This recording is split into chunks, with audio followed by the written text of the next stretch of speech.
quem é que banca o Renan, porque o Renan deixou de ser apenas mais um candidato entre os nomes que se colocaram à presidência da República. No momento em que ele chega a pontuar em 10% em São Paulo, né, a gente precisa olhar com mais atenção e não dá para deixar também o Renan passar incólume. Mas, tirando isso, que precisamos olhar realmente quem é o Renan e quem o sustenta ali, a sua candidatura, ele está conseguindo furar o cerco justamente trazendo propostas de ideias, né, e debates, por mais que sejam algumas delas muito extremistas, né, com relação à segurança pública. A campanha dele tem como mote o robô matou, eu nunca lembro, mas é alguma coisa parecida com isso. É isso, né? A Maria já decorou, porque eu sempre pergunto. E o Flávio Bolsonaro causou uma comoção hoje, porque fez um post nas redes sociais dele dizendo que vai fazer um anúncio muito voltado para essa questão de segurança pública nos próximos dias. Aí meu telefone hoje pipocou de ligação de todo mundo, querendo saber, afinal, que anúncio é esse. E Bruno, assim, não sei se ele vai trazer uma outra novidade, mas pelo que eu apurei, vem também já alguma proposta nesse sentido de segurança pública. Se estiver com fuzil, tem permissão para eliminar o inimigo. Então, ele também vai trazer um pouco dessa linha que a gente tem visto ali já de uma direita no mundo ali, que espelha também a candidatura do Renan, de trazer propostas um pouco mais impactantes para pautar o debate nessa questão da segurança pública, porque é um ponto bastante frágil da campanha do Lula.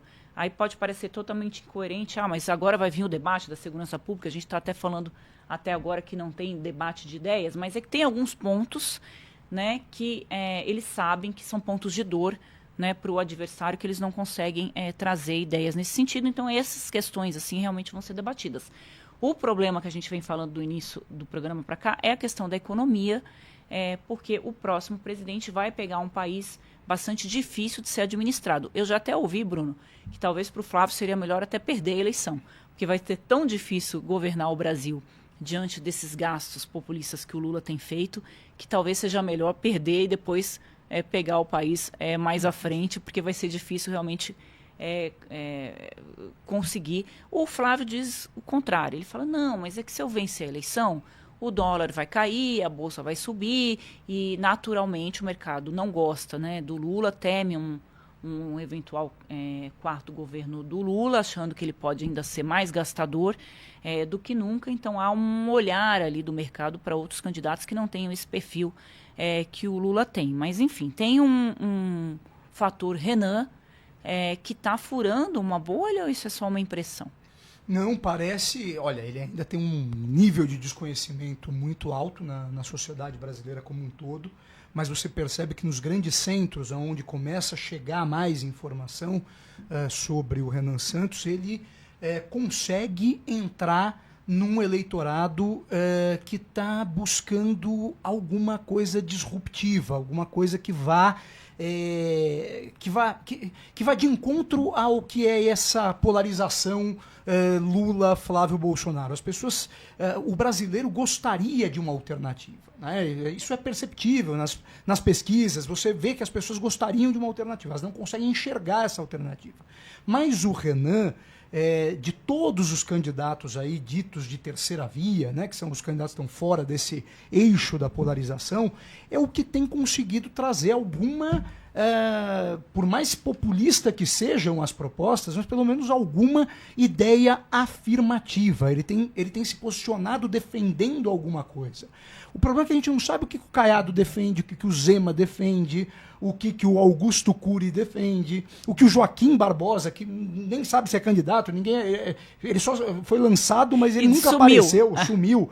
Né? Então, ninguém sabe exatamente o que esses caras defendem para o Brasil, o que eles pensam no Brasil, e esse rapaz jovem, que tem um movimento por trás, que é esse movimento Brasil Livre, que já vem desde as manifestações lá pelo impeachment da Dilma Rousseff, com uma pauta liberal para a economia, fazendo um discurso muito afirmativo que levou alguns dos seus expoentes a chegarem a cargos importantes No Brasil, o exemplo do Kim Kataguiri, que é deputado federal, foi um deputado muito bem votado no estado de São Paulo, esse movimento começa a aparecer como uma alternativa para a população.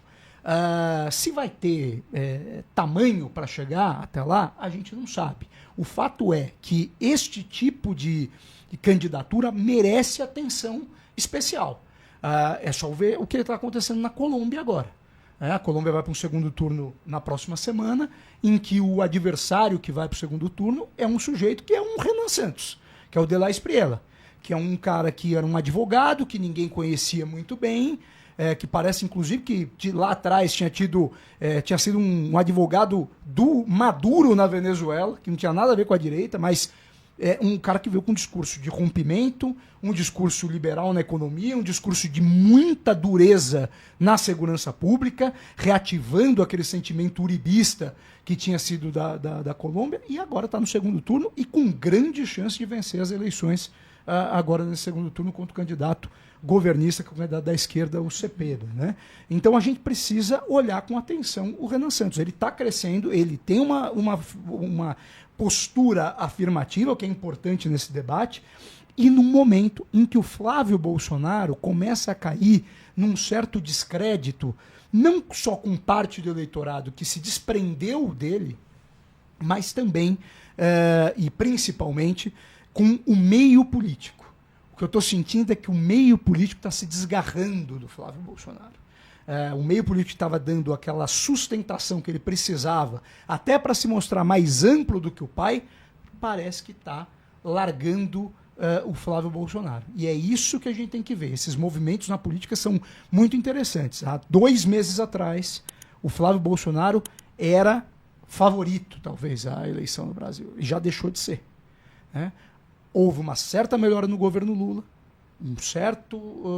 a população vendo Desenrola Brasil chegando, esses pequenos ajustes que não resolvem a vida, mas que refrescam a vida das pessoas, começam a dar uma sensação de que o governo Lula parece estar chegando de novo. Então, Lula melhorando e você tendo uma alternativa se concretizando.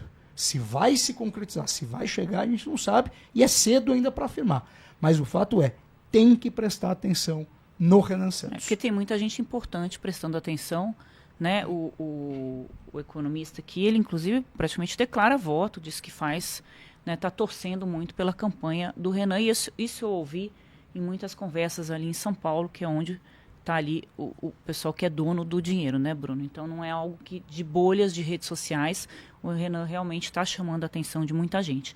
O Flávio Bolsonaro tem afirmado ali para os seus interlocutores que ele não está preocupado com o Renan, porque ele acha que a pessoa que vota no Renan, ela não vai votar no Lula. Então, é um voto para a direita, que num eventual segundo turno vai para o Flávio Bolsonaro. Né? Mesmo que o Renan não abrace ninguém no segundo turno, e o segundo turno seja entre Lula e Flávio, que é o que as pesquisas apontam hoje, esse é um voto para ele, então ele já garante ali também esse público do Renan. O Renan tem feito bastante críticas, né? O Flávio é um alvo ali do Renan, eles não estão jogando ali juntos na eleição, mas o Flávio diz que não vai atacar o Renan justamente por esse raciocínio que, de toda forma, esses votos serão dele num eventual segundo turno. Aí você tem ali, você citou, né, o Caiado e o Zema, que são 2 seres ali que estão, na verdade, tentando se estabelecer como candidatos.